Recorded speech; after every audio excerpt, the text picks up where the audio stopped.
case you've been living under a rock or you live here in California and your rock washed away. George Santos is the newly elected Republican House member from Long Island who Pinocchioed his way into Congress and who represents a growing segment of American society, liars. Now, if you're sort of hazy on the details of Santos's life, don't worry, so is he.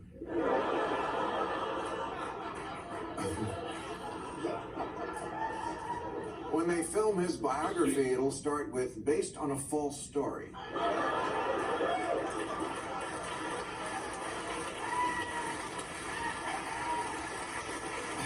This guy lied about his schooling, his career, his sexuality, his charity work. What kind of family raises a person like this? We don't know because he lied about them too. He lies like a goose shits. If he's not doing it at the very moment, he's about to. He said he attended the prestigious Horace Mann Prep School. They have no record of him, nor does NYU, where he said he got an MBA, or Baruch College, where he falsely claimed to have graduated in the top 1% of his class and starred on the volleyball team. I would say you can't make this shit up, but he just made this shit up.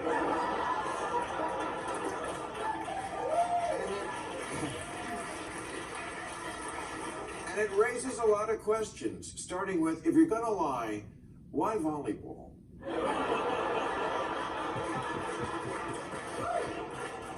He also claimed he ran an animal charity that neutered 3,000 stray cats. He didn't, but again, what a strange thing to brag about. He literally lied about cutting off cats' nuts, and that takes a lot of balls. But, okay. Here's the explain part. Don't think Santos isn't pioneering something new in American politics. Of course, we've seen liars before, but it was always about tacking from the extreme to the center of your own party. What Mitt Romney called shaking the Etch-a-Sketch. But Santos is the first one to realize that since we are all in our hermetically sealed media bubbles now, you can pretend to be everything to voters in both parties. And no one on either side will notice. Some of Santos's lies appeal to the far-right Republicans, like being all in, as he was on Trump's election denying, or making the white power sign in the halls of Congress, or claiming he was a Wall Street wonderkind who made millions working at Goldman Sachs, which he didn't, or that he was a luxury yacht broker, which he wasn't. The giveaway here is that Santos's district is Long Island, New York, suburb of Manhattan, not as liberal, but almost always went Democratic. Biden won it by 8 points. So how did a Trump-loving, election-denying white nationalist get elected in a Democrat-leaning district? Simple. He told them what they wanted to hear too. What do liberals love? Identity politics and victimhood. So he said he had a brain tumor.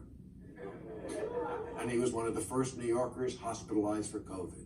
He said he lost 4 co-workers in the famous Pulse nightclub shooting in 2016.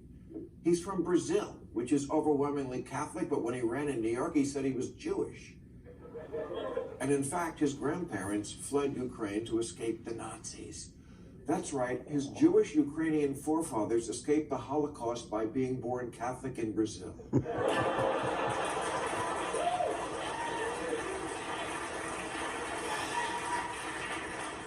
His immigration policy is, we must stop people like me from getting into this country.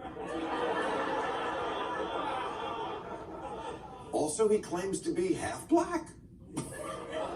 Although I doubt that's the half that wears a blazer with a fleece vest.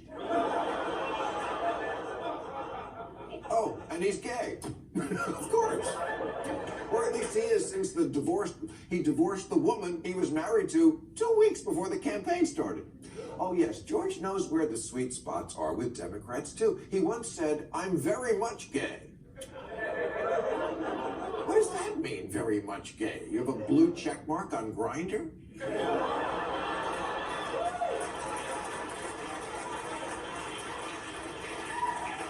Everybody keeps asking, how could a guy like this get elected? I'll tell you how, because no one cares anymore about substance. It's all tribalism. The only thing that matters is he on our team?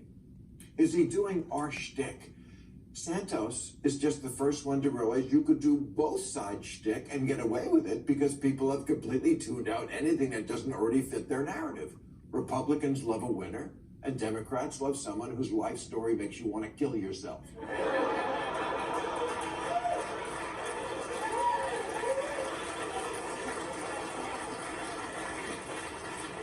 For Republicans, George claimed he went to the Capitol on January 6th. Yes, he personally attended the insurrection and has tweeted hashtags like Dems are destroying America. But that obviously didn't matter to plenty of Democrats in his district. What mattered is that he's a brave, sad, proudly gay, half-black Latino Holocaust victim.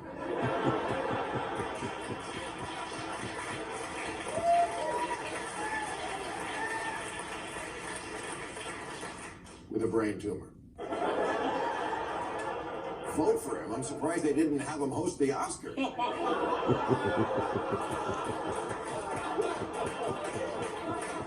Yes, everyone saw in George Santos what they wanted to see. Republicans saw a Trump-loving rich prick. Democrats saw a proudly gay person of color. And the Proud Boys saw a guy who would blow them after a couple of beers and not tell anyone. All right, that's our show.